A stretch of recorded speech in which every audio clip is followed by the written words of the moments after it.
cyane. Imana ibahe umugisha. Mushumba mukuru murakoze kubunyakira no kunyemerera gusangira n'ubwoko bw'Imana ijambo ry'Imana. Imana ibahera umugisha.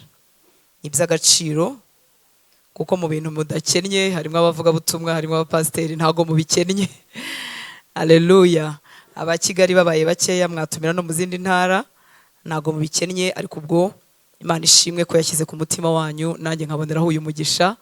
Ni iby'igiciro ku buzima bwanjye kandi n'ubuntu n'iteka Imana nanjye nteye. Haleluya. Nitwa Hortense MAZIMPAKA, kuba tutaziranye, ndi umubyeyi, nagira ubuntu ndakizwa. Haleluya. Narakijijwe ndimo ndajya mu ijuru. Imana ishimwe cyane. Yesu yambabariye byaha byinshi. Ndi muri generation za mbere z'agakiza iwacu. Hari igihe uvukira mu muryango ukijijwe ukajya ugira ngo n'abandi bose burya bagira ba nyina basenga, ukajya ugira ngo n'abandi bose bagira za Bibiliya iwabo n'ibitabo by'indirimbo. Reka da, ashwi nta byahahoze, ariko Imana y'imbabazi yangiriye ubuntu. Haleluya. Impagakiza rero ndabigundiriye, mbikomeyeho. Hoze numva indirimbo nziza n'ibicurangisho bitagira na katse hano, ndavuga ariko Mana, abantu b'Imana ari igihe umuntu agira ibintu byiza akabimenyera ukajya ugira ngo n'ahandi hose biriyo. Rero bantu bagize ubuntu bwo kuba mu nzu y'Imana mukiri batoya, mwibipfusha ubusa, mwegira ngo hose birahaba, oya n'ubuntu Imana yakugiriye. Rero turabashimye bakozi b'Imana ndetse n'umuryango wose w'itorero rya ADEPR. Umwami Yesu abaho umugisha. Haleluya. Turaganira rero kandi mwagize neza gufata iminsi yo gusenga. Gusenga ni kuba mu mutima w'umuntu nk'uko umushumba yahoze abivuga, n'ubutumire bw'Umwuka Wera. Dukunda kuruhuka, dukunda kudamarara, dukunda kurya, sinzi wowe ariko njyewe ndabikunda kandi bingwa neza. Ariko gusenga, kwigomwa ibyo kurya, kwiyiriza ubusa, n'ubutumire buturuka mu ijuru ku ntebe y'Imana. Haleluya. Kubyitabira rero bikaba ikindi gitangaza. Isi yuzuye ibintu byose byiteranyirije hamwe kukubuza gusenga. Ni byiza. Kurera abana byabikubuza, gucuruza byabikubuza, kwiga amashuri byabikubuza, ibintu byose ni byiza, nibifite inyungu, nibifite umumaro, byiteranyirije hamwe kukubuza gusenga. Ni wowe rero wenyine ufatanijwe n'Umwuka Wera uzabyemera. Ukavuga uti nkuye muri ibi bintu bimpuza, nkuyemo akanya kanjye ko gusenga. Ndimo ndamaraho iminsi itari mike mu itorero, ndimo ndumva imyaka irimo iba myinshi. Ngeze muri 26 y'agakiza, nasanze itorero Imana ishobora kuriha ibihe byo gusenga nk'uku nguku, hakabamo abantu bamwe bahitamo kudasenga. Imana ikubabarire. Imana ikubabarire kuba Mwuka Wera yavugije inzogera mu matwi yawe ndetse akabyigiza bugufi bikagusanga mu nzu y'Imana aho uri, hanyuma ukongera ntusenge. Nukuri Imana ikubabarire. Kuri uyu munsi wa 15 ufatireho ubwire Mwuka Wera uti ndakwinginze kubw'imbabazi z'Imana, mpinyota nanjye ibihe byo kugendererwa n'Imana ntibincike. Haleluya. Wafatiraho Mwuka Wera, nasanze ari mwiza, data ni mwiza. Wafatiraho n'abakozi ba saa 11 bajya bagira umugisha nk'uwa batangiye, ariko ntubyihorere. Kandi Mwuka Wera yaracishije ibihe byo kugendererwa imbere yawe, bikaba byatambuka nk'ibisanzwe, ukaba wabimenyera. Tunubutaha bazongera basenge, oya. Hanyuma kandi usenge uniyiriza. Siko bimeze mushumba? Ni amasengesho y'iminsi 21 yo gusenga no kwiyiriza ubusa. Haleluya. Ntago ari ukwiriza telefoni, nubwo nayo bayikwiriye kuyigabanya, ariko n'ukwiriza ubusa, n'ukureka ibyo kurya. Imana ishimwe cyane. Mwuka Wera amaze iminsi abinyigisha, agomba kuba yarasanze ibiryo bihaye umwanya munini ahari. Ariko amaze iminsi anyigisha kongera kubwira abera kwiyiriza ubusa. Umwe mu mwami urimo gupfukamirwa muri iyi myaka ni umwami witwa ibiryo n'inda. Afite imbaraga, aradukuruye, tumuhorana bugufi. Ubu hari n'umuntu wiyirije ubusa ariko yahereye mu gitondo yibaza ikintu ari burya nimugoroba. Nibyo bintu yatinzemo, ibyo bintu yatekerejeho. Imana itugirira ubuntu. Haleluya. Apantekote inshuti z'Imana, mwibuke ko ari mwebwe mwazanye ibintu byo gusenga no kwiriza ubusa muri kino gihugu. Mwongere mureke ubusirimu mu butereke hasi, kandi ubwo nyine bazongera banantumira, ariko ndababwira nyine ibyo nshaka nta kundi. Haleluya. Murasirimutse, mufite amafaranga muri kino gihugu kandi Imana irakayabaha, ariko mwongere mwibuke kwiyiriza ubusa kwa nyako, bitari ukugotomera amazi n'amaji, bitari gupimanya saa 12 mu kadomo ukaba wicaye imbere y'ibiryo mwongere mugaruke muri bya bihe bya kera turebe ko Imana yadutabara muri kino gihugu ikaduha ububyutse inshuti z'Imana. Haleluya. Nta gusenga no kwiriza ubusa, nta gupfumura kino kirere kirabuditse, nta gupfumura abantu batitanze mu gusenga no kwiriza ubusa. Kandi ntago tuziruza ubusa tudasonza, igifu kizumva inzara nibisanzwe, ndetse niwigira imbere mu byo udaheruka gasereri kazaza, ariko turabikeneye torero ry'Imana. Rero Imana ibaho umugisha mu nshingano nyinshi mufite, mu mirimo myinshi, ko mwashyizemo ni gahunda yo gusenga, kandi mugasenga mwerekeje ku Mwuka Wera. Haleluya. Mwuka Wera niwe wenyine isi idashobora guhabwa. Ibindi bintu byose usengera isi yabihabwa. Waba urimo gusaba kubyara, isi irabifite, zaba ari impano nziza, isi hari ibindi bintu bisa nazo igikora, byaba ari amafaranga cyangwa gushaka umugore n'umugabo, ibyo bintu byose ku isi birahari, kandi tubisangiye nabo tudahuje uyu mwami. Haleluya. Barabitunga tukabitunga, hari igihe tugira byinshi, hari igihe bagira byinshi kuturusha, ariko ikintu cyonyine isi idashobora kubona ni Umwuka Wera. Haleluya. Nicyo gitangaza dufite muri twebwe abahawe Yesu. Rero ni uw'ingenzi, ni uw'umumaro, niwe udushoboza ubu buzima bw'ubumana. Iyo avuyemo natwe tumera nk'abandi. Rero Imana ishimwe ko yashyize iryo shyaka mu mitima yanyu. Haleluya. Aha rero sinyira umushyitsi, nabaye umusangwa. Imana nishimwe, mfite inshuti nyinshi n'abavandimwe benshi, kandi Imana ishimwe ko mubyara neza, mukarera neza, n'itoro rya Kristo twese tubungukiraho muri iki gihugu. Haleluya. Murimo kuvuga ku murimo w'Umwuka Wera, uyu munsi turavuga ku mbuto z'umwuka cyangwa imbuto z'Umwuka Wera. Ndifuza gushingira ku ijambo ry'Imana riri mu butumwa bwiza bwanditswe na Yohana igice cya 14 kuva ku murongo wa 15 turageza ku murongo wa 20. Turaza gusoma n'ibindi byanditswe.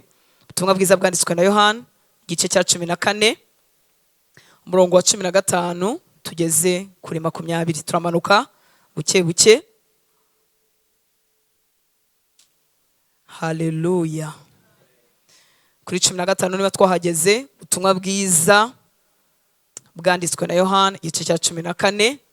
Mujya mushimangira mvuga ngo ubutumwa bwiza bwa Yesu Kristo. Ndabikunda, ariko nta n'ubundi butumwa bwiza buhari, ibindi bintu byose ni ibintu biraho, ariko ubu ni ubutumwa bwiza, ni ubutumwa bukiza, ni ubutumwa buzura umunyabyaha agakira, akaba muzima, agahabwa ubugingo buhoraho. Haleluya. Paulo yavuze ngo ubutumwa bwiza ntago bumukoze isoni kuko ni imbaraga. Haleluya. Ntabwo ari amagambo, ni imbaraga ihesha uwizeye wese gukizwa. Haleluya. Yohana 14 umurongo wa 15 haravuga ngo nimunkunda muzitondera amategeko yanjye. Bibiri y'Ikinyarwanda hari akantu yasize, ubundi mu zindi ndimi kariyo kitwa if cyangwa si. Muri make twakabaye tuvuga ngo niba munkunda muzitondera amategeko yanjye. Niba munkunda, byanze bikunze, muzitondera amategeko yanjye. Haleluya. Iki ni igipimo cy'urukundo. Abamukunda twese, abagize umugisha wo guhamagarwa nawe, kuko niwe udukunda mbere, hanyuma tukitabira urukundo. Abari muri uyu mwitozo wo kwitoza kumukunda, duhugiye ku kintu kimwe, kandi nicyo tuzakomeza kwitondera amategeko ye. Haleluya. Niwo murimo nyamukuru dufite. Imana ishimwe cyane. Niba atari wo murimo w'ibanze uri mu mutima wawe, garuka. Abamukunda twese. Haleluya. Twaba ducuruza, twaba turera abana, twaba turi mu ishuri, icyo twaba turimo cyose, dukwiriye guhora duharanira, twifuza kwitondera amategeko ye. Iyo bavuze amategeko ye, si yandi 10 twafashe mu mutwe kera muri za gatigisimo, ahubwo nibyo yavuze byose, ibyo akunda byose, ibyo asaba byose, ibyo abwiriza byose, duharanira kubyitondera. Ikintu witondera ni iki? Ni ikintu ufata with much attention. Ni ikintu, yewe mana yanjye, ni ikintu cyakuriye attention yose y'amaso yawe. Haleluya. Nicyo kintu cy'agaciro ufite, nicyo kintu udakuraho amaso, nicyo kintu wandariye wifuza ko kitagucika. Uko niko kwitondera ibyo yahamije. Imana ishimwe cyane.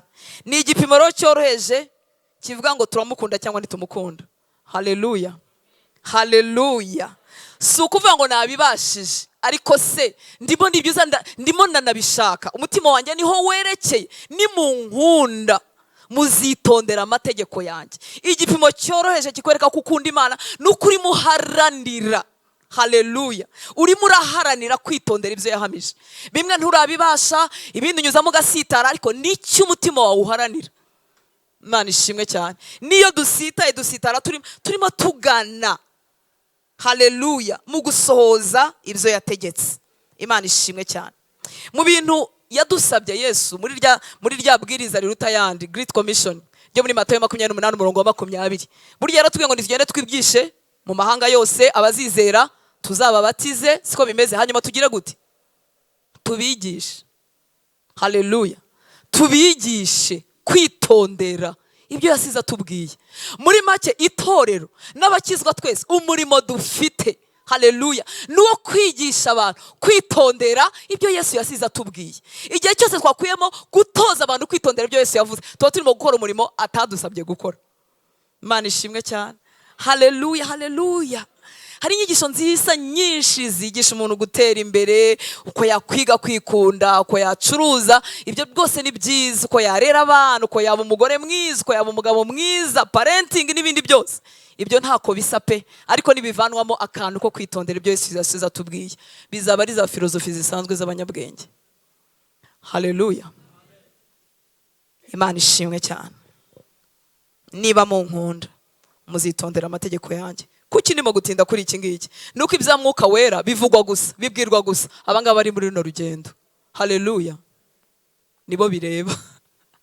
Imana ishimwe cyane. Haleluya. Hanyuma ngo abagabo nibamukunda hari icyo azabasabira kuri 16. Abari mu mwitozo wo kumukunda. Haleluya. Haleluya. Rimwe turabegereza bigakunda, ubundi bikatuna, ariko niwo mwitozo turimo. Haleluya. Nta kindi dushyize imbere no kwitondera ibyo yahamije. Imana ishimwe cyane. Abo rero bari muri urwo rugendo, haba hari abavutse uyu munsi bafite ukwezi kumwe, murabizi umuntu w'ukwezi cyangwa imyaka 3 abataritondera ibintu arabihutaza, ariko byibuze yaravutse. Imana ishimwe cyane. Hanyuma umaze gukura akagenda ashyira ibintu ku murongo, ndetse akagenda arushaho gusa na se. Ibyo ni byiza, ariko bibwirwa abavutse. Nibo rero agaruka ku murongo 16 akavuga ngo abo ngabo bari muri urwo rugendo nanjye nzasaba Data. Haleluya. Nawe azabaho undi mufasha wo kubana namwe ibihe byose. Ni bande Yesu asabira Data undi mufasha, undi umeze nkawe? Nabari muri uru rugendo rwo kwitondera ibyo yahamije. Imana ishimwe cyane. Niyo mpamvu bidashoboka ko Umwuka Wera ahabwa abandi batari muri uru rugendo. Nawe azasaba si. Haleluya. Aduha undi mufasha, undi umeze nkawe, nk'igihe Yesu yari ahibereye, ariko none azabera muri twebwe twese icyarimwe, mu isi yose icyarimwe, ko bari muri uyu mwitozo wo kumukunda. Haleluya. Ngundi mufasha wo kubana namwe ibihe byose. Mpora mbabazwa n'uburyo natinze kwiga Bibiliya no gusoma ijambo ry'Imana. Buri kajambo kose n'akagufi gakuwe mu nteruro hagati gafite icyo kavuze. Imana nishimwe. Wo kubana namwe ibihe byose. Ibihe byose. Vuga ngo ibihe byose. Haleluya. Muri Pentecoste basubizamwe abantu. Haleluya. Vuga ngo ibihe byose. Akarero k'ibihe byose kagiye gacika bamwe mu bana b'Imana. Bafite Imana ya rimwe na rimwe, Imana yo mu materaniro byaryoshye, Imana yo mu kanya ko kuramya, Imana y'igihe umwuka muhanze hakaba ari mahanura, kandi ko kahanura ubuhanuzi buvuye ku Mana, ariko Imana ya rimwe na rimwe atari y'ibihe byose. Ibyo bintu rero birabiha, bituma isi kubasha. Iyo umaze guhanura mu kanya isi ikubasha, ikakuzimya ugakonje, ugatagaza umunezero w'agakiza. Ariko aba bana nawe ibihe byose, haleluya, dufite umunezero utagikama. Ijuru riradukingukiye bihojejeho, kuko ni isezerano ryacu, azabana natwe ibihe byose. Imana ishimwe. Imana ishimwe ko itagidusiga. Haleluya. Azabana nabo ibihe byose. Mu Kongereza kanjye kenshi haravuga ngo that he may abide with you forever. Abide nugutura forever. Ubu uri kumwe n'Imana, ni warakijijwe. Haleluya. Ubu Imana iri kumwe nanjye, nibana nanjye mpagaze kuri kana gatute, irabana nanjye ndimo nsasa, irabana nanjye ndimo nkoropa, irabana nanjye ujya kurangura, iri kumwe nanjye. None niki kidutera ubwoba? Nuko utamenya. Imana ishimwe cyane. Haleluya. He may abide with you forever, afin qu'il demeure éternellement. Akantu ka éternellement mwakumvise? Afin qu'il demeure éternellement avec vous. Byiteka ryose. abera ubundi turi ibitangaza bigenda mu isi nuko tutimenye. Turi ibitangaza bigenda mu isi. Imana umuremyi w'ijuru n'isi, mushumba yavugaga ngo Mwuka Wera ntayobe byo mu ijuru ariko ari kumwe natwe. Nuvuga ngo abasha kusogongeza ku byo mu ijuru. Yibona dufite umunezero nkaho twaritashye nuko adusogongezaho. Haleluya. Tuzi ibyo tubikiwe mu ijuru. Ubundi utasogongeye ku byo bikiwe mu ijuru, agakiza kaba kadafite icyo kavuze. Waba umeze nk'umuntu, yewe nk'umuntu wataye ubwenge. Ni gute wigomwa ibiryoshye, ni gute wigomwa ibyiza, ni gute wigomwa ibyungura utararungurutse ibyo bikiwe mu ijuru. Ariko Umwuka Wera muri twebwe adusogongeza iyo tujya. Haleluya. Tukaryoherwa iby'isi tukabirenga. Mana ishimwe cyane. Haleluya. Niyo mpamvu Stefano bamuteraga ibuye rya mbere bakamutera irya kabiri ntabyihakane, bakamutera irya gatatu ntabihakane. Kubera iki? Yari yararungurutseyo. Ndabifuriza, haleluya, kwinginga Mwuka Wera. Ubukristo bwawe ntibube made in ADPR, ntibube made in Rwanda. Ubukristo bwawe ntibube made in kwisi. Ubukristo bwawe bukarunguruka. Haleluya. Ibyo bikiwe mu ijuru nibwo utazakamuka, nibwo isi itazakubasha. Haleluya. Tumuhe icyubahiro. Haleluya. Haleluya. Kandi ibyo bibikiwe twebwe abera, abantu basanzwe bavutse mu buryo busanzwe. Yewe data we, bafite n'ibituzuye n'ibyo batujije byinshi, ariko data yuko abyara ashima kumanura ijuru arituza muri twebwe. Haleluya. Wo kubana namwe ibihe byose. Yesu ndamukunda, niwe muvugabutumwa utarigeze yorohera abantu bamukurikira. Yababwije ukuri kose. Hari n'ahantu yagezemo aravuga ngo umuntu ngutanga se na nyina. Muranyumvira umuvugabutumwa bamukurikira? Uzanamo ibintu byo kwanga so na nyoko. Ngo udasiga ibintu bye byose, ntashobora kuba umwigishwa wanjye. Murumva hari imikino yari afite, yavugishaga ukuri kose.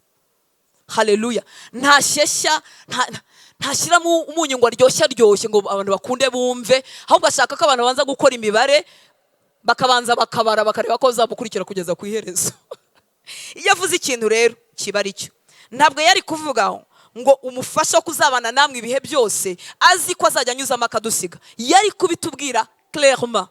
Yari kububwira ati rero atazajya anyuzamo amanuke muri 21 jours, hanyuma yongera asubire mu ijuru kuko atabasha kubera hose icyarimwe. Yari kubivuga gutyo, ariko yaratubwiye ngo kubana namwe ibihe byose. Haleluya. Ariko kutabimenya biratuzungurukije, dushaka abahanuzi, dushaka abapasiteri, dushaka kutabimenya bitumye abera babaho barushye, kandi twaragenewe ikiruhuko cy'iteka. Wari kujya wihengeka ugahengana n'Imana yawe, byagushobera mu bucuruzi ukaba uri kumwe n'Imana yawe, wabahungutse ukaba uri kumwe n'Imana yawe, wabagize umugisha wo kuza guterana ukaba uri kumwe nayo, wabagize akazi kaguheza hirya no hino ntukonje ukaba ukiri kumwe nayo. Nibyo yaduhaye. Niyo mpamvu yabwiraga abigishwa be ngo icyaba cyiza nuko nagenda, kuko iyo kompaye kuhaba kwe no kuhaguma, akongera agakompara ibihe byo kuhaba bwa Mwuka Wera, asanga kuhaba kwa Mwuka Wera ariko kwiza, kuko ntukeneye gutega indege ngo ugiye Yerusalemu gushaka Yesu. Haleluya. Yabana nawe uri mu cyaro, yabana nawe uri mu mujyi, yabana nawe warize, yabana nawe utarize. Haleluya. Yabana nawe ugira bene wanyu, yabana nawe uri nyakamwe, mukimenyanira, ukajya ugira ibineza neza, ukajya berwa aho bikura. Bakureba bagasanga ntusa nabyo, ariko umutima wawe ufatanye n'ijuru. Ubundi nitwe bwoko bwagombye kuba bafite umunezero ku isi, ariko turi mu bantu bakanyaraye kurusha abandi. Turi mu bantu bashobewe kubera kutamenya Imana igendana natwe.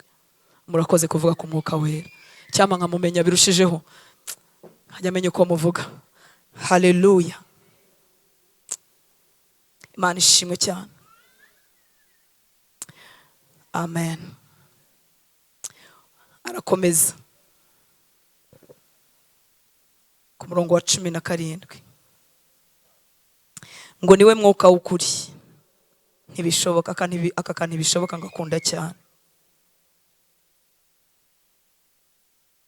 Nibigira biti ntibishoboka ko abisi bamuhabwa, kuko batamurora kandi batamuzi, ariko mwebweho. Twebwe babandi yahereye hejuru avuga, ariko mwebweho muramuzi kuko abana namwe kandi azaba muri mwe. Haleluya. Uyu mwuka w'ukuri ntibishoboka ko abisi bamuhabwa. Ntibamurora, ntibanamuzi. Haleluya. muri make guhamya k'umwuka wera kwa kundi guhamya n'imyuka yacu ko turi abana b'Imana, ko guhamya ni kuba mu mitima yabo ntako bafite. Niyo mpamvu ibyo tubamo bibayobera, rimwe na rimwe babona twarasaze, ubundi bagira ngo turabe escrow, ubundi bagira ngo hari ikindi dushaka nyine ntibamuzi. Haleluya. Uku guhamya ko ndi umwana w'Imana mu Baroma 8:16 ngo umwuka w'Imana ubwe. Haleluya. Ntabwo ari umubatizo uguhamiriza, si pastor uguhamiriza, ni umwuka w'Imana. Niba waravutse ubwa kabiri, ni umwuka w'Imana ubwe ahamanya n'umwuka wanjye. Ntabwo tubiburana, ndabizi neza ko ndi umwana w'Imana. Haleluya. Umwuka w'Imana ubwe, himself ubwe, umwuka w'Imana araza agahamanya n'umwuka wavutse ubwa kabiri. Haleluya. Ahamanya n'umwuka wacu yuko turi abana b'Imana. Uku guhamya kuri mu mitima yacu, abisi ntako bafite. Mana ishimwe cyane. Amen. Ikibabaje nuko hari igihe n'abisi nabo baba bari mu rusengero. Imana itugirira ubuntu. Umurimo wo kubyarwa n'Imana waduhesheje kwihana no guhinduka abana b'Imana. Abo badafite uko guhamya, uwo murimo nturakorwa muri bo. Iyo tuvuze ngo abisi, nabo bose badafite uko guhamya kwa mwuka wera mu mitima yabo. Wa murimo mwuka wera akora kagahinda ko mu buryo bw'Imana mu Bikorinto ba 2:7-10. Urwandiko rwa 2 Pawulo n'ikitoro ry'Ikorinto 7:10. Agahinda ko mu buryo bw'Imana gatera kwihana kuticuzwa, nako kukazana agakiza. Ariko agahinda ko mu buryo bw'isi gatera urupfu. Mwumve inshuti z'Imana. Haleluya. Uku guhamya mwuka wera ahamanya n'umwuka wacu ko turi abana b'Imana bizahereye hano. Mwuka wera yashyize kuzinukwa muri nge kutayoborwa n'Imana. Haleluya. Kwihana k'ukuri ntago guhera ngo nakoze iki, naribye, narasambanye, narabeshye, guhera mu kwanga ubuzima bwawe bwo kwigomeka ku Mana, kubaho utayoborwa n'Imana. Biriya bindi ni amashami, n'udusentomo, n'utumenyetso.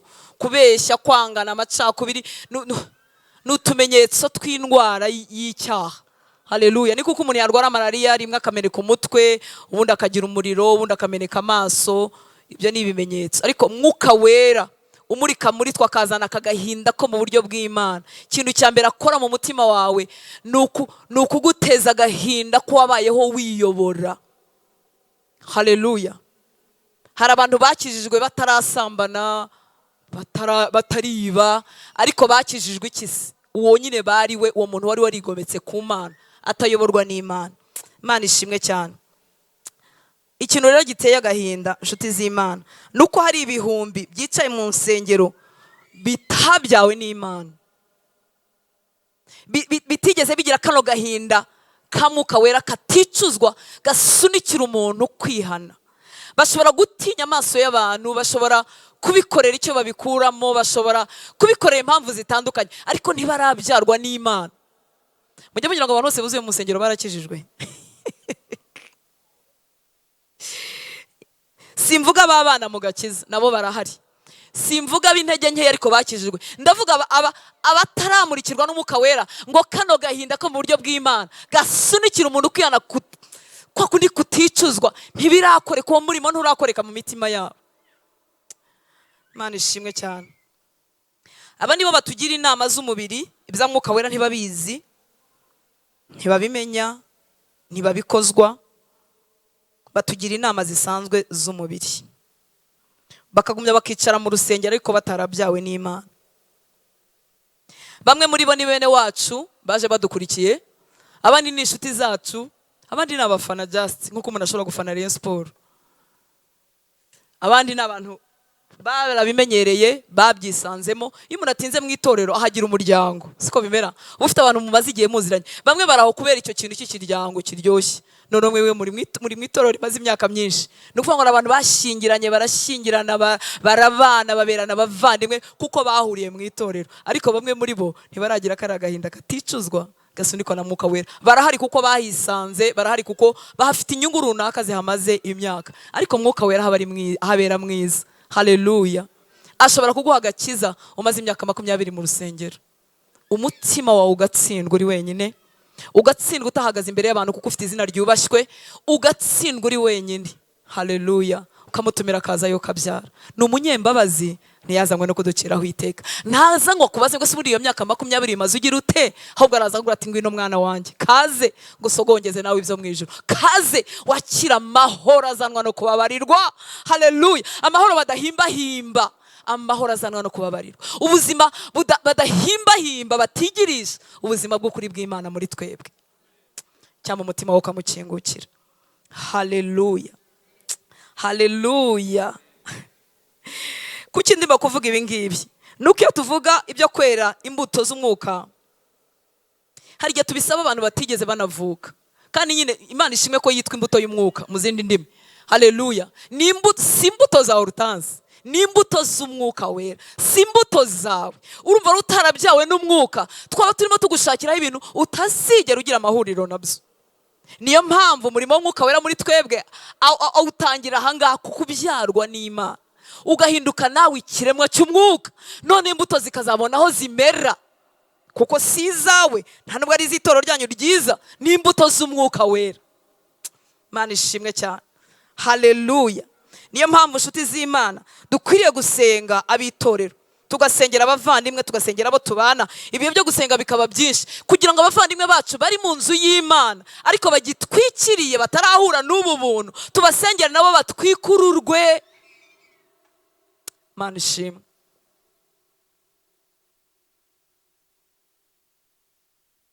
Haleluya.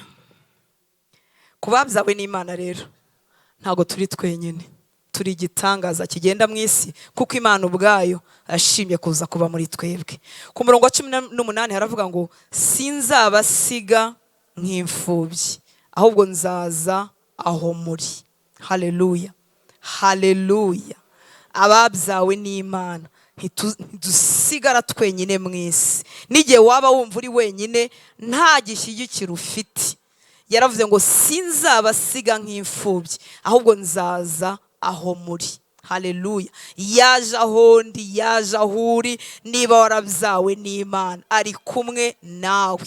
Mu bitangaza bikomeye twakorewe umunsi twakijijwe harimo gucika urupfu rw'iteka. Haleluya. Nta rubanza kuri twebwe twese bari muri Kristo Yesu, tuzataha mu rugo kwa papa. Imana ishimwe cyane. Ariko harimo ikindi gitangaza gikomeye, Imana mu bumana bwayo ikururuka ikaza kubana nawe, ikaza kuba imbere muri njyewe, umuntu udashinga, umuntu wakerewe gukizwa, umuntu w'amafuti, umuntu w'intege nke. Haleluya. Umunsi nakijwe Imana yaraje ibana nanjye. Nanjye kuvuga ngo n'umutungo wanjye bwite, ariko iri kumwe nanjye, iri kumwe nawe, iri kumwe nanjye. Rero ntiwakijwe urupfu rw'iteka gusa, ahubwo Imana yarururutse iza kuba imbere muri wowe. Haleluya. Imana tuyihaye icyubahiro. Amen. 19 ngo hasigaye umwanya muto abisi ntibabe bakimbona. Yesu yari fizike agaragara yambaye umubiri, agiye bo ntibari gukomeza kumubona, ariko twebwe turamubona biciye mu mwuka wera. Haleluya. Hasigaye umwanya muto abisi, babandi batabyawe n'Imana, babandi bataragira umugisha wo kumurikirwa n'umwuka wera ngo bagire ka gahinda gasunikira umuntu kwihana. Ngo hasigaye umwanya muto, abo nyine abisi ntibabe bakimbona, ariko mwebweho muzambona, kuko ndiho namwe muzabaho. Haleluya. Murabibuka abisi n'abatarabyawe n'Imana, ntibishoboka ko bamubona. Haleluya. Iby'ubu bwami kuri bo ni ibintu by'imibare, ni ibintu byo guterateranya, ni ibintu by'inyungu. Ariko ababyawe n'Imana dufite ibanga, twasogongeye ku byo tubikiwe mu ijuru. Imana iri kumwe natwe. Haleluya. Ntidusiga twenyine. Imana ishimwe cyane. Iki kintu Yesu yatubwiye ngo mwebweho muzambona. Haleluya. Tubana n'Imana iteka.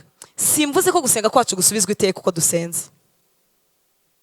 Habigiye gutinda, habigiye dusubizwa muri form itandukanye niyo twashakaga, habigiye ibyo twasabaga biba bitandukanye n'imigambi y'Imana, ariko Imana iri kumwe natwe. ababyawe n'Imana. Haleluya. Tugeze mu gihe isi itashobora kumenya ibya Yesu, ariko twebwe ababyawe n'Imana tuzamubona. Haleluya. Turabimenya neza ko Imana iri kumwe natwe, tugendana nayo. Haleluya. Iri muri twebwe kandi byaduteye impinduka z'uburyo bwose. Uzarebe iyo wegeranye n'umunyacyubahiro hari ukuntu wigengesera. Yesu ashimwe. Haleluya. Nta nubwo ubanza kubitekerezaho. Icyubahiro afite kigutera kwigengesera, kigutera kugabanya amagambo uvuga, kigutera inyifato runaka, kigutera kugenda ureba ko utari bumugonge cyangwa ngo umukandagire, kigutera kumukurura intebe utarabitekereza kubera icyubahiro afite. Haleluya. Tubana n'Imana, umuremyi w'ijuru n'isi. Ababizi twese byaduhinduriye ubuzima. Haleluya. Haleluya. Haleluya. Ntitukiri abacu ngo twigenge, ntitugigana aho dushaka, ntitukivuga ibyo dushaka, ntitukiba mu byo dushaka, kuko tugendana n'umunyacyubahiro uruta abandi. Haleluya. Igishobora gutuma umwana w'Imana aba mu bibonetse byose nuko atamenye icyamubayeho, nuko atamenye uwatunze, nuko atamenye Imana igendana nawe. Ariko iyo twabimenye nta muntu utubwirije, birikora. Haleluya. Birikora.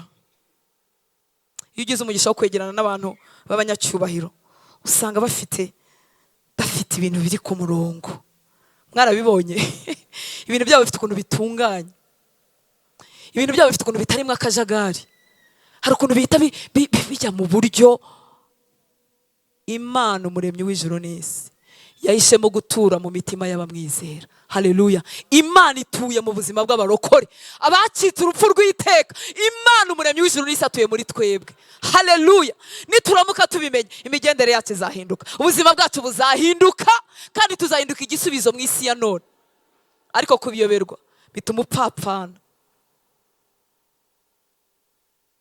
icyubahiro cy'Imana kigasuzugurwa, izina ry'Imana rigatukwa, kuko tutamenye nuba muri twebwe. Imana itugarukeho. Haleluya. We kuba nawe mu bantu batareba Yesu kandi uri muri babandi yaravuze ngo mwebweho muzambone. Ku murongo wa 20, ngo uwo munsi muzamenya ko ndi muri Data, namwe mukaba muri njye, nanjye nkaba muri mwe. Uwo munsi Umwuka Wera naza. Haleluya. Muzamenya ko ndi muri Data. Hari ibintu muzasobanukirwa batiga muri theology, batiga muri école biblique. Haleluya. Ibintu Umwuka Wera adownloadinga mu ijuru akabigicaza mu mitima yacu. Ngo uwo munsi muzamenya ko ndi muri Data, namwe mukaba muri njye, nanjye nkaba muri mwe. Mwumvise aho dutuye? Haleluya. Ibisi ubumenyi bakura mu ishuri, iri ni hishurirwa rihita rimara ubwoba n'impagarara z'uburyo bwose. Uwo munsi Mwuka Wera naza azatumenyesha ko Yesu na Data ari umwe. Zirya mpaka mwumva mu madini ya bene wacu, y'abavandimwe bacu, nyine ibi ntibabimenye. Haleluya. Ngo Yesu n'umuhanuzi ukomeye, Yesu si Imana, ntago wabarenganya. Igihe Umwuka Wera azamurika bazasobanukirwa ibi bintu. Haleluya. Ariko wowe wabimenye. Haleluya. Ngo uwo munsi muzamenya ko ndi muri Data, namwe mukaba muri njye. Bande? Twebwe abizeye. Tukaba muri mwe, nanjye nkaba muri mwe. Yesu ari muri njyewe biciye muri Mwuka Wera. Haleluya. Ubu ni ubwiru bw'igitangaza bwo guturwamo n'Imana. Wasuzugurika ute, washoberwa ute, waba urepfo na ruguru ute, Imana ituye muri wowe. Murabizi kutamenya birica.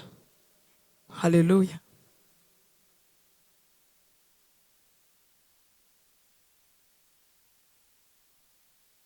Umuntu w'umukire cyane ufite ubutunzi bwinshi bwo kwisi ukomeye aramutse akwadobse akakugira umwana we, ariko ayo makuru ntakugereho cyangwa ntuyamenye, impapuro se zigahishwa cyangwa nizikugereho, nyamara yakugize umwana we, uri umuragwa w'ibyo atunze byose. Yirirwa gushakisha avuga ati nimumuntumireho uwo mwana wanjye, uwo mwana nadopse warorongotaniye pfiyo ngiyo mu bihanamanga, nimumuntumireho, mumubwire ngo umurage uramutegereje, mumubwire ngo iwanjye mu nzu hameze nk'ibwami haramutegereje, nimumuntumireho. Uriya mwana nubwo bamaze kumwandika muri uwo muryango, ntazareka kubaho nabi, ntazareka kuruha, ntazareka kugorwa, kuko amakuru ntarayakira.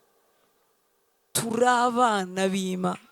ijuru ryahisemo gutuza Imana muri njyewe. Haleluya. Abakijwe turi ibitangaza bigenda mu isi, ariko ayo makuru kuko bisaba kuyumva igihe kirekire ngo akwinjire, kandi ntuyumva umwanya uhagije. Uyumvaho gakeya, kandi bazigisha kuri topics zitandukanye, ukayumvaho gakeya mu materaniro, ukagenda atagucengeye kubera uburushyi bw'iwanyu n'imivukire y'iwanyu. Wavutse sata kwemera, uvukanye ko atakwemera, urakena urapfapfana, umugabo aragutuma. Umva iyo miruho yose, iki gihe uku kuri kuzacengeramo ryari nutemera ngo urambye ku birenge bya Yesu gucengere mu mwanya uhagije. Ariko muzi imiruho tuba twikoreye hano mu isi.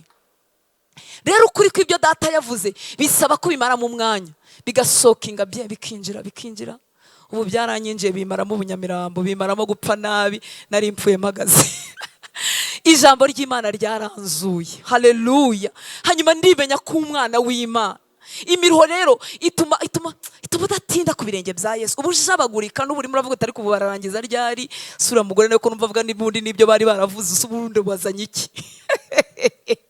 Nyine nje kubisubiramo kugira ngo byinjire, kuko ntibyinjiye. Iyo byinjira wari kuba utandukanye n'uko umeze, wari kuba wuzuye imbaraga z'Imana n'umunezero w'agakiza no kuryoherwa. Uzari bifite ibintu by'ibirori n'iminsi mikuru, uburyo ufite guhinda cyangwa izi neza ko ari utuntu tw'udufaranga uzabona ejo hazaza. Ariko uba ufite ibineza neza kandi amafaranga utaraza, kandi ashobora no kutaza. Umuntu wawe gupromisinze ashobora no kurara apfuye, ariko uba ufite ibintu by'ibineza neza. Reka duhese icyubahiro. Haleluya. Haleluya. Numenya kuri umwana w'Imana, ibyo bineza neza uzabihorana. Uzabihorana iyo wumva umeze nk'umuntu ufite ibintu by'ibirori. Haleluya. Isi nanirwe kukuzimya, isi nanirwe kukubasha, kuko uhorana ibineza neza byo wagizwe we n'Imana ituye imbere muri wowe. Reka tumuhe icyubahiro yo kabyara. Akwiriye icyubahiro.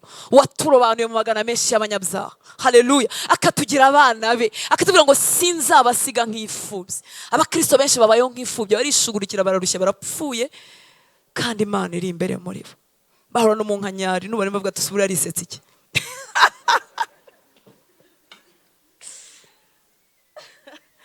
Reka nseke kuko hari iminsi ntasekaga. Kubera ko maze iminsi iseka, abantu bashaka kugira ngo niko byahoze, siko byahoze. Ibishyashya. Haleluya. Yarambabariye. Yanditse amazina yanjye ngewe Hortense mu gitabo cy'ubugingo. Narababariwe. Ndi umwana w'Imana. Imana ituye imbere muri ngewe. Sinjye kwishakira ibunaka, iyo tugiye kwihererana njyana nayo. Haleluya. Tukihererana, tukongera tugakomeza urugendo, tukagaruka mu kazi. Imana yarambabariye. Imana yarebye mu magana menshi y'abanyabyaha, nanjye irampamagara. Ituye imbere muri ngewe. Haleluya. Ayo magambo kwiriye kuyumva inshuro nyinshi zishoboka, kugira ngo ye kuba amakuru aguhindukire hishurirwa. Amakuru nihishurirwa n'ibintu bibiri bitandukanye. Amakuru aguma ari amakuru, agatambuka mu mutwe nk'amakuru, nka information just. Ariko ijambo ry'Imana ntiryangendeye ku information gusa. Ritangira Yesu ari information, ariko waryumva bihagije rikacengera muri wowe.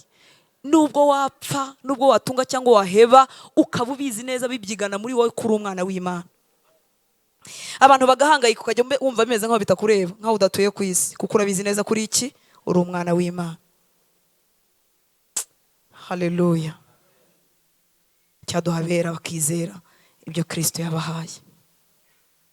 Cyaduhabera bakarekera aho kubaho nk'abadatunze umwami uko babayeho. Haleluya. Mana ishimwe. Imbuto z'umwuka wera rero si ikindi, n'ubuzima bw'Imana bwahingutse inyuma, abantu bakabubona. Haleluya. Imbuto z'umwuka wera si ikindi, n'ubuzima bw'Imana. Murabizi ari imbere muri twebwe. N'ubuzima bw'Imana buhinguka inyuma, abantu bakabubona, natwe tukabyenjoyinga, tukabinezererwa. Iyo mbwiye umuntu ngo Yesu ari muri ngewe, ntabwo biba bigaragara, ntabwo ababibona. Haleluya. Urusaku rwanjye ntacyo rubwiye abatarakizwa, ariko ubuzima bw'ubumana buri muri ngewe bujya buhinguka inyuma. Bakavuga ati nubwo tutemera ibyo avuga, ariko afite urukundo. Nubwo tutemera ibyo avuga, ariko ni umugwaneza. Nubwo tutemera ibyo avuga, afite kwihangana kurenza ugusanzwe. Nubwo tutemera ibyo avuga na doctrine ze tutazishingiyeho, ariko hari ikintu kimuri mwe cyitwa attractinga. Haleluya. Hari ikintu kiri muri we kiryoshye. Hari ikintu cyumva twakomeza kumwumva nubwo tutabyizera. Yesu ashimwe. Haleluya. Niba bene wacu batazi Imana yacu, icyo kintu batakitwumvamo, haracyari iki? Akabazo. Baraduhunga, iyo tuhageze bakizwa n'amaguru. Aravuga tarava hano ryari ko yazaza n'umushiha wose. Turi abatante b'abana batugendera kure, tugahinduka ba nyirabukwe b'abakazana baduhunga.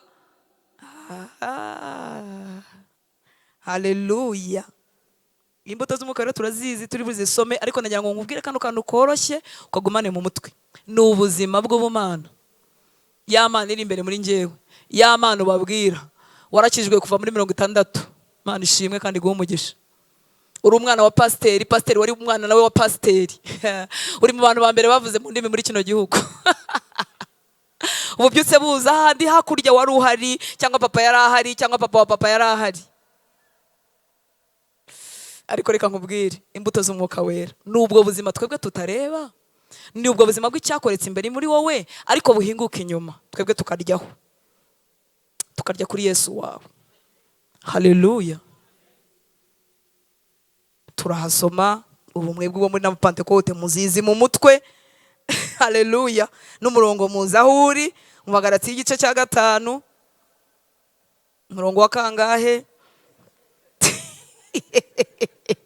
Mwazivuga no mu mutwe. Haleluya, haleluya.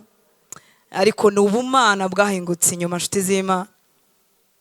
Igifite umumaro muri isi ya none si doctrine yanjye, si doctrine yawe ngo nyikuratire, ni Kristo muri nje wahingutse inyuma ukaba wamubona. Mana ishimwe. Haleluya. Izi mbuto kandi niki kizimeza zikaba nyinshi, cyangwa zikagaragara, cyangwa zikabyibuha, cyangwa zikaryoha, bizanwa n'uburyo ugenda wiyegurira ya Mana yaje imbere muri wowe, ukurushaho kuyigandukira. Niko imbuto arizo buzima bw'Imana buhinguka inyuma burushaho nabwo kugaragara, buragwira tukabubona. Ukurushaho kwiyegurira Imana, ukurushaho kugandukira Imana. Kuganduka ni ukwemera gushyira hasi ubutware bwanjye n'ubushobozi bwanjye, nkayoboka undi muntu. Biravuna. Haleluya. Kugandukira Imana ni ugushyira ibyo Hortense yashakaga hasi, niba binyuranye n'iby'Imana yashakaga. Nkavuga ngo Yesa, ndiyo Bwana, ndakwemereye Mwami. Niyo mpamvu kuganduka bivuna. Ko kuganduka biramvuna bibi. Birakuvuna wari uhagaze, kandi murabizi twese dukunda guhagarara no kwema. Mashaka ibyo mvuga bari byo birikurikizwe. Abashakanye haleluya. Duhorana rezo, burya ni njye uyihorana. Ni wowe uhora mukuri. Haleluya. Kuganduka rero ni ugushyira hasi byari ukuri kwanjye, nkemera kuyoborwa n'Imana. Reka tuhasome Bagalati y'igice cya 5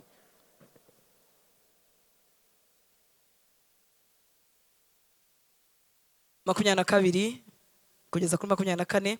Ngo ariko rero imbuto z'umwuka ni urukundo, ni ibyishimo, ni amahoro, no kwihangana, no kugira neza, n'ingeso nziza, no gukiranuka, no kugwa neza, no kwirinda. Bimeze bityo nta mategeko abihana. Aba Kristo Yesu babambanye kamere n'iruba n'irari byayo. Haleluya. Niki gitumye imbuto zubahisha Imana ziba nkeya muri twebwe bitwa aba Kristo?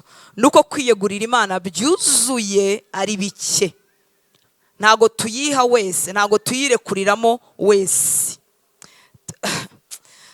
Twibagiye ko tutari abacu ngo twigenga. Tuba twumva Imana yagira ijambo ku gice kimwe, ariko iki nanjye ngakomeza ngahagararamo nka Hortense, ngahagarara wese. Nitwemere Imana kwitugondagonda, kwivunagura ibintu byose muri nje bitajyanye nayo. Murabizi Yesu yari umwana w'intama, ariko akaba n'intare. Haleluya. Intare ni igice cy'imbaraga, niyo mpamvu iyo tuvuga iby'impano mwumva biryoshye. Ariko imbuto nicyo gice cyo gupfa kwanjye, nicyo gice cyo kuba umwana w'intama. Muri make imbuto zivuka mu ifumbire yo kubambwa kwa kamere yanjye, gupfa kwa kamere yanjye. Haleluya. Mu ifumbire yo kwemera gupfa kwawe niho havuka imbuto z'umwuka wera. Niyo mpamvu imbuto z'umwuka wera ni intege nke ku mukristo. Ni gutunyanga njyewe sinkwange kandi nzi kwangana nabishobora. Haleluya. Ni gutukomeza gukunda umuntu uguhemukira. Ni gutukomeza kwihanganira ibintu bitakabaye byihanganirwa. Niyo mpamvu imbuto ni igice cyo gupfa, ni igice cy'intege nkeya. Yesu yaje afite byombi, umwana w'intama kandi n'intare yo mu muryango wa Yuda. Haleluya. Igice cyo gupfa rero ku bukristo ntago tugikunda kuko gikora kuri kamere yanjye. Nkaba nendaga kugusubiza no kukwereka ko nanjye nzi kuvuga bati pfa orta pfa gabanya amagambo, ceceka. Haleluya. No gupfa. Imbuto z'Umwuka Wera ziva mu ifumbire yo gupfa kwawe. Urugero wemeye gupfa no kubamba kamere yawe, kubamba ubwibone bwanjye na selfishness yanjye no kwikunda kwanjye. Urugero mpfuyemo ni narwo rugero rw'imbuto zawe, ni narwo rugero rw'imbuto zanjye. Muranye mbashiti z'Imana. Uko gupfa kwanjye kuba gukeya niko n'imbuto zanjye ziba nkeya. Gahinduka umukristo uhanda, kwihangana ntako, gukunda ntako. Ngukunda ngufitemo umubare, nkagukunda kuko nawe uzangirira utya, nkagutwerera kuko nawe uzantwerera, nkagusura kuko nyine urasura. Uri umuntu bikwiriye ko basura, ufite aho utwicaza kandi natwe uzadusura mu gihe tuzaba tubikeneye. Imbuto z'Umwuka Wera niyo mpamvu zitwa iz'Umwuka Wera atari iz'abantu. Haleluya. Ni urukundo rukomotse ku Mwuka Wera rudafite imibare namba. Haleluya. Reka mbabwire inshuti z'Imana ko ibi bintu bikenewe kuko urukundo rwo kwisi rwose rufite imibare. Yewe n'urwo mu bashakanye iyo batacubiriye muri Kristo rugira imibare. Bavuga ngo ndamukunda kuko nawe yagize gutya. Iyo atagize gutya urukundo rwawe nawe rutarukama. Nicyo kikwereka ko rudakomoka ku Mwuka Wera. Iyo rukomoka ku Mwuka Wera rwitoza gukunda nkuko Yesu yadukunze. Yadukunze ntacyo aduciye, turi babi, niyo namucumuye harakomeza kankunda, arakomeza kambabarira. Ibyo nibyo by'ubumana. Imbuto z'Umwuka Wera ntabwo ari ikinyabupfura cya Kinyarwanda. Haleluya. Ntabwo ari ukwigirisha kuko nabyo turabibasha kandi bijya bidutambutsa ahantu ntacyo bitwaye. Ariko imbuto z'Umwuka Wera ni igitangaza cy'ubumana kiza kikicara muri njyewe. Hortense akagenda pfa akameramo urukundo rutagira impamvu. Haleluya. Akameramo kwihangana kudafite umupaka. Nongera mvuge ngo bimera mu ifumbire yo gupfa kwanjye, niyo mpamvu bibabaza. Birababaza ko biba birimo kunyica. Najya kureka kwihangana nshaka kukwereka ko nanjye ndi umuntu w'umugabo wakwirwanaho. Gupfa. Imana ishimwe cyane. Izi mbuto zizagwira ukugenda wiyegurira Imana, uko uyemerera ikakwica, ikakugondagonda. Yemwe abakijijwe turi mu buzima bw'inyongezo. Haleluya. Mwese n'abavutse mu miryango ikijijwe twarabo gupfa no kurimbuka iyo tudakizwa. Haleluya. Ubuzima rero urimo wowe nanjye uyu munsi si ubwacu, hari uwabuduhaye. Urahamagarirwa rero kubaho kubw'uwo wabuguhaye. Turahamagarirwa kubaho nk'abazuki. Ziko biri buvugike neza. Mu Baroma 6 umurongo wa 13 ngiye guhana ku musozo kubw'ubuntu bw'Imana. Haleluya. Aravuga ubutumwa bamwe basoreshwa n'ubuntu bw'Imana. Abaroma 6:13 ngo kandi ntimuhe ibyaha ingingo zanyu kuba intwaro zo gukiranirwa. Ako nako ni keza ariko ndashaka kano. Ahubwo mwitange mwihe Imana nk'abazuki. Ingingo zanyu muzihe Imana kuba intwaro zo gukiranuka. Yemwe abakuwe mu rupfu rw'iteka. Nagira ngo mbibutse ko muri mu nyongezo. Haleluya. Mwihe Imana nk'abazuki. Umuzuke ni umuntu warupfuye akagarurirwa ubuzima. Uwo muntu aramutse akomeje kubaho arangaye, akomeje kubaho ateta, yaba yibagiwe aho avuye. Haleluya bakijijwe. Haleluya, haleluya. Bibiliya itubwira ngo twihe Imana nk'abazuke, turi mu buzima bw'inyongezo. Haleluya.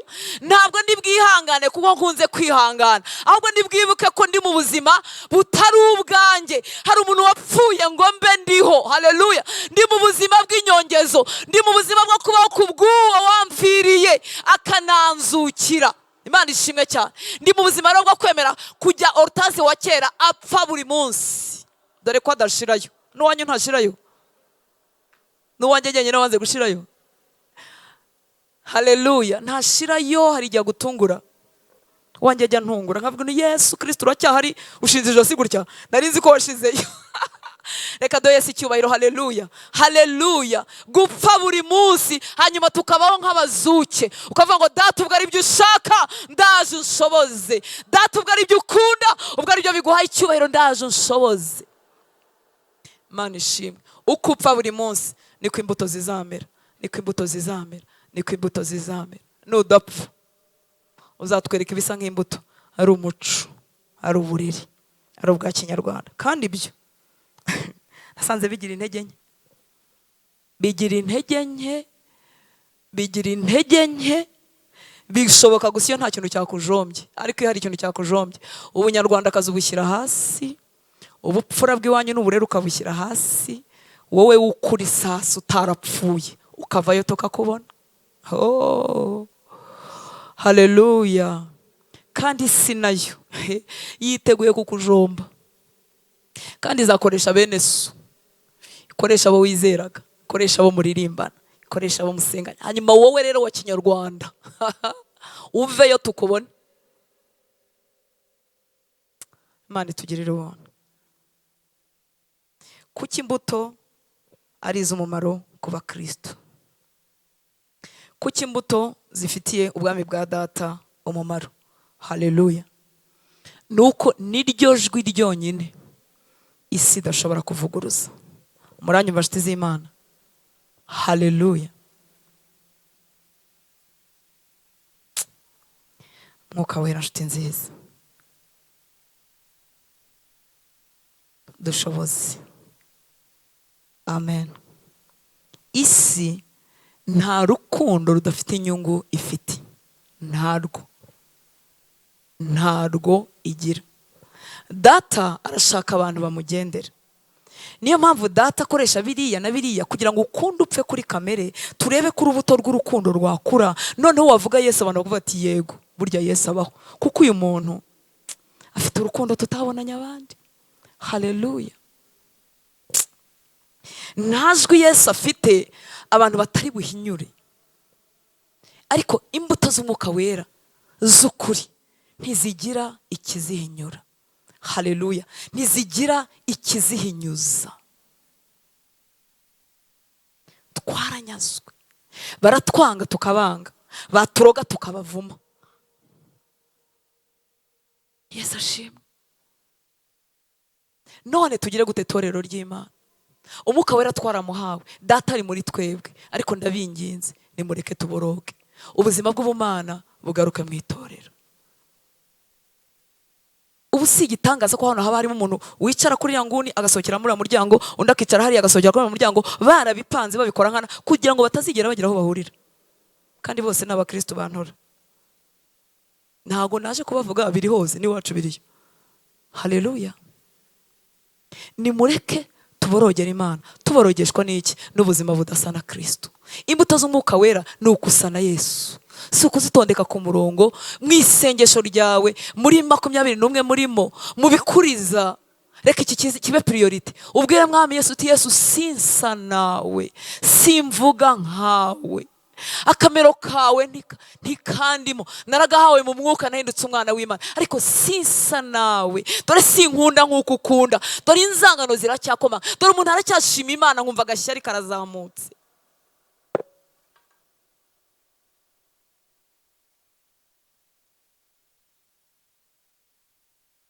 Haleluya. Data aratuma nde?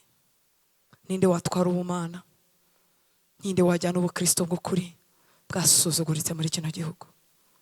Ninde wajyana ubukristo bw'ukuri bwataye agaciro? Bacuruzi basanzwe bariba natwe tukiba, nzangano mu miryango y'iwacu zirahari natwe tukazigira. Ninde watwara ubukristo? Ninde watukura? Ninde wagarura icyubahiro cy'Imana atari uwemera gupfa kuri kamere?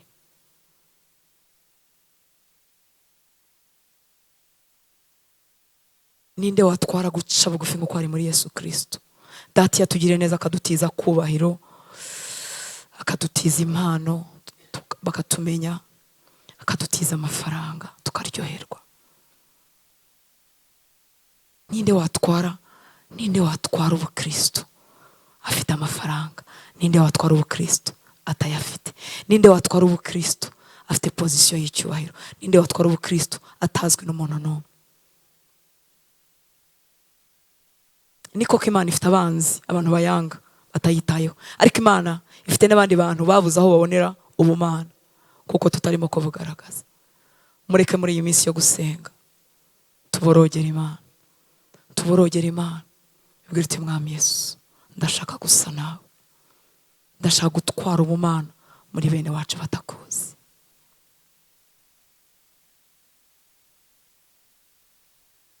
Hari igihe ngira ngo mfite kwihangana kwinshi, ntajya kumva nkabona akantu koroheje kazamuye umugara wa kera, nkavuga ntari kwe Yesu bagusa nawe, cyangwa umutima wawe ukababazwa no kudasa na Yesu, bikagutera gusenga.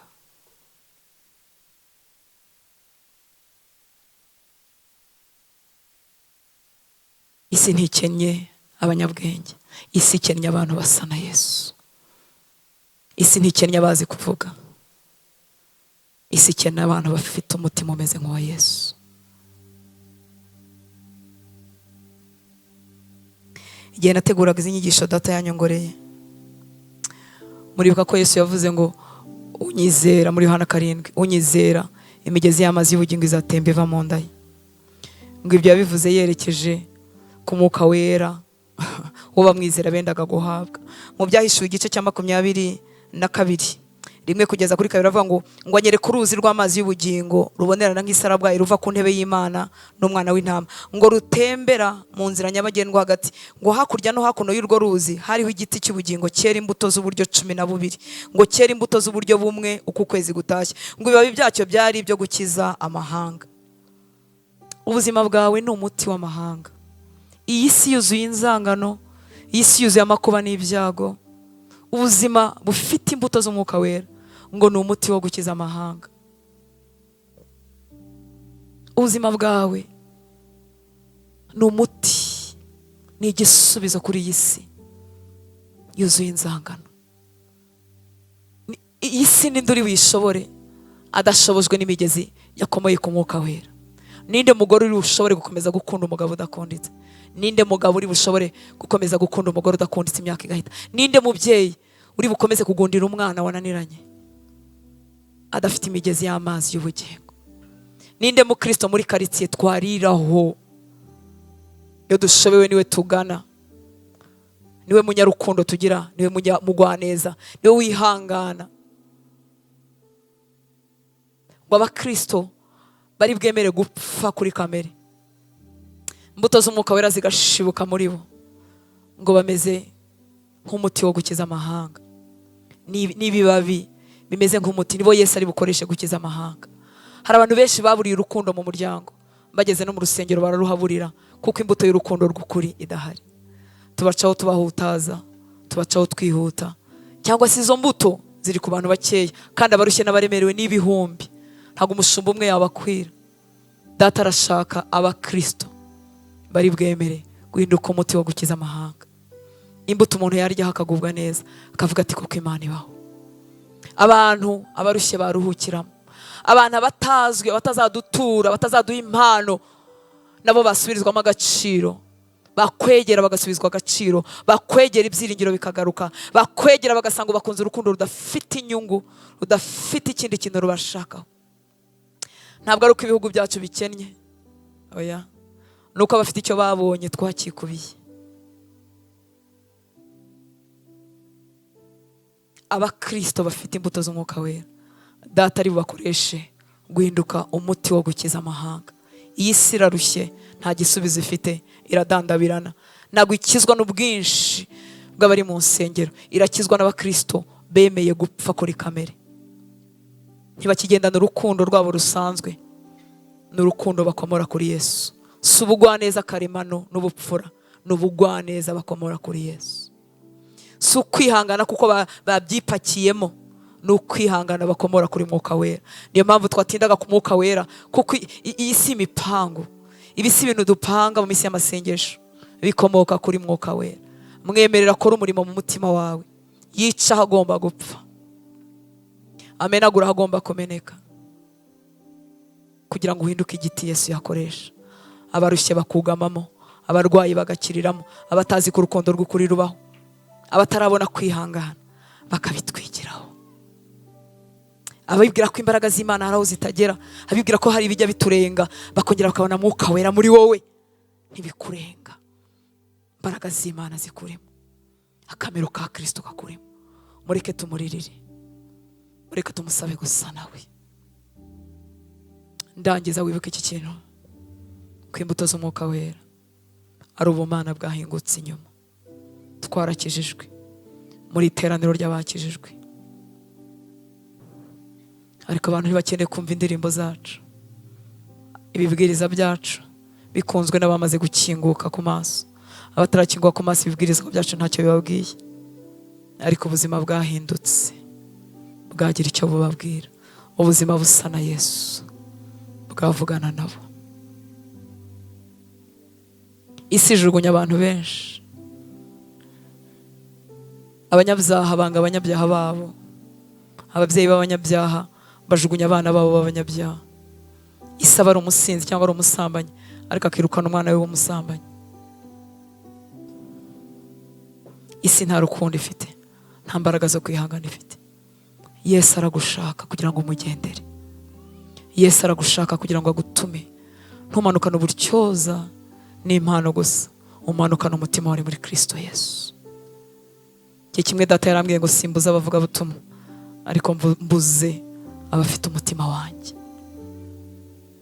Yesu numwitegereza uzasanga ataravugishwaga ubutumwa nuko ari intyoza, yavugishwaga bwari ubutumwa bw'umutima ukunze. Ntabwo yaranejejwe nuko ashishagawe n'abantu ibihumbi. Igihe kimwe yarabakebutse ngo abitegereje asanga bameze nk'intama zitagira umwungeri, ngo asanga baranyanyagiye kandi bararushye. Igifaransa aravuga ngo emi de compassion, yuzuwe n'impuhwe n'imbabazi. Aravuga ati abantu ntabwo twabasezerera mu nzira, bagezeyo bagwa mu nzira bakicwa n'isari. Torero ry'Imana, data aragukeneye. Uyu munsi abantu babaye benshi, iyo tudafite ubu bumana muri twebwe, tubara amaturo muzatanga, tukabona ibizabavamo bizadufasha kubaka ibyo dushaka kubaka.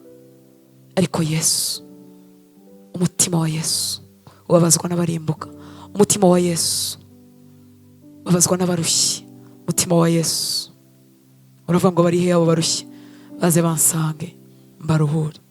Yesu ntazongera kugendagenda mu mihanda y'u Rwanda, nta nubwo azagendagenda mu Yerusalemu ngo tumusangemo. Ni wowe maguru ye, ni wowe maboko ye, ni wowe kanwa ke, ni wowe maso ye. Umuntu yakurebamo agasangamo imbabazi. Ni wowe biganza bye, ni wowe maboko ye, wahobera umuntu akaruhuka.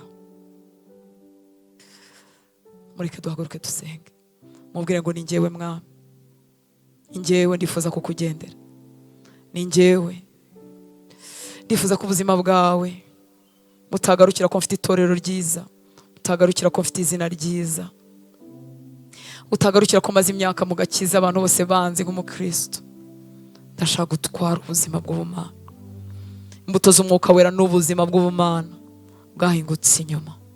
Abo turirimbana bakabyungukiramo, abo tubana muri quartier bakabyungukiramo, abo umuryango wanjye bakabyungukiramo.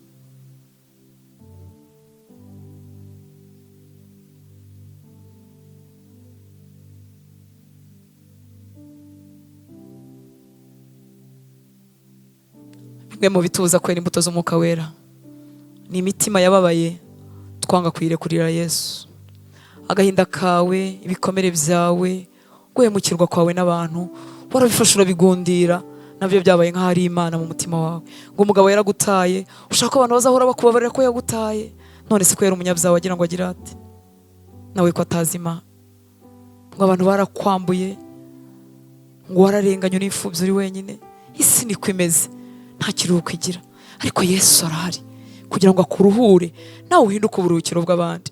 Nukomeza kwihukiraho, abantu bazaruhukira muri wowe ryari, ko ari wowe ijwi ry'Imana, ko ari wowe maboko ya Yesu, ko ari wowe Yesu yatuma kubaciye mu bimeze nk'ibyo waciyemo bakabasha kumva. Uzamuhindukira ryari ngo akuruhure.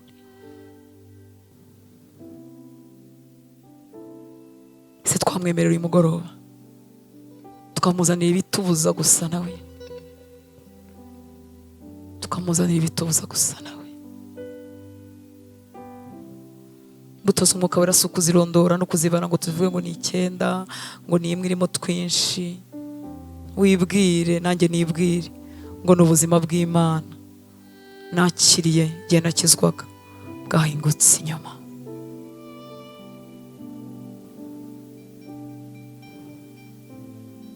Imbuto z'Umwuka Wera ntizubahisha ahubwo ziramanura. Impano ziratwubahisha zikaturemera amazina, ariko imbuto z'Umwuka Wera ziramanura. Nkarushaho gusa na Yesu, nkarushaho kwemera gupfa, nkarushaho kwemera kurambara. Nta muntu uzankomera amashyi ngo kuko nihanganye, nta muntu uzankomera amashyi, ahubwo rimwe na rimwe bizansuzuguza. Rimwe na rimwe abantu bambwira atari kuri umuswa, uri gicucu, ntuzi no kwirwanaho, si wowe wabuze ubwenge. Ariko mu ijuru bazabinezererwa, bazavuga ngo tubonye umuntu urushaho gusa natwe, tubona umuntu ufite akamero k'iwacu, tubonye umuntu ufite umutima w'iwacu. Kuko mu isi ntibihaba, mu isi ntibihaba, mu isi ntibihaba. Mu isi baragurizanya bakishyuranya, mu isi batanga babazi, mu isi batanga batekereza icyo bazakuramo, mu isi bashima abantu bategereje ko nabo bazashima. Ariko ijuru rimwe rirareba rivuga ngo ninde usa n'iwacu, ninde ufite akamero k'iwacu, ninde ufite urukundo rudafite inyungu, urukundo rw'iwacu.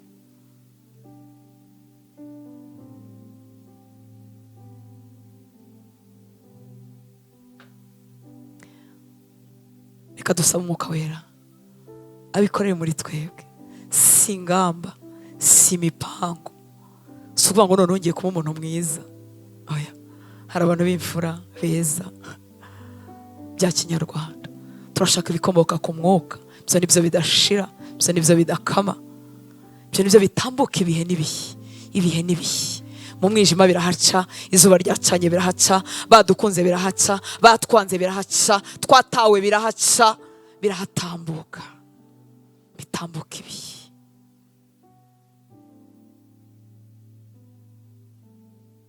Reka usaba Umwuka Wera asenye ibigomba gusenyuka, akubite hasi bigomba kubitwa hasi, yubaka ibigomba kubakwa. Ari hano, ari kumwe natwe, ari kumwe natwe. Aragukeneye kurusha uko umukeneye, kuko ni wowe wamugendera, ni wowe yiteguye gutuma.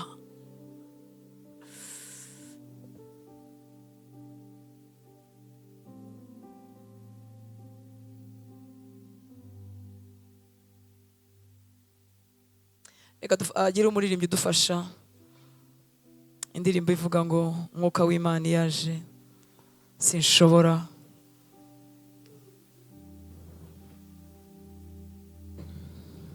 Sinshobora gukomeza kuguma uko narindi, sinzi niba muyizi, sinzi niba nayivuze neza. Umwuka w'Imana yaje. Reka twemere Umwuka Wera yongera akorere muri twebwe. Turi hano, turi abakunzi b'Imana, hari urugero tugezeho, ariko hari akandi gace kanjye kapfa, imbuto z'Umwuka zikarushaho kugwirira muri njyewe.